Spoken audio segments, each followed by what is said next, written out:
রাজনীতির মূল উদ্দেশ্য হলো জনগণ। একজন রাজনীতিবিদ রাজনীতি করবে তার দেশের জনগণের সেবা করার জন্য।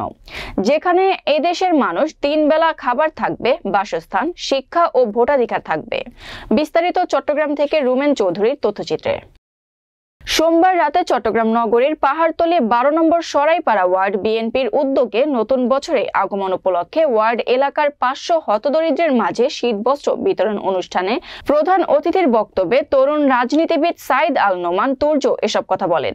তিনি বলেন, শহীদ রাষ্ট্রপতি জিয়াউর রহমান সবসময় বলতেন, আগে দেশ বাঁচাও, দেশের মানুষকে বাঁচাও। আর দেশ ও সমাজে সেই পরিবর্তন আনতে প্রবীণ রাজনীতিবিদদের সাথে নতুনদের হাল ধরতে হবে। তিনি বলেন, রাজনীতি হলো নিচের তলার মানুষদের জন্য, উপর তলার মানুষদের জন্য নয়। আর সেই রাজনীতিই করার জন্য তিনি এসেছেন বলেও উল্লেখ করেন তিনি।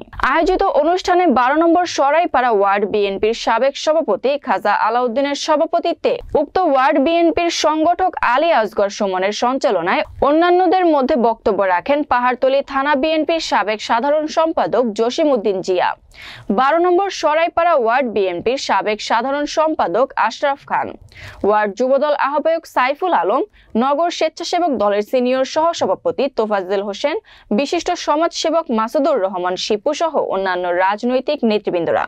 বক্তারা বলেন, বিএনপির সবসময় জনগণের রাজনীতি করে এবং ভোটের মাধ্যমে নির্বাচনকে বিশ্বাস করে। এ সময় বক্তারা আগামী নির্বাচনে ধানের শীষ প্রতীকে ভোটের মাধ্যমে বিএনপিকে ক্ষমতায় আনার আহ্বান জানান।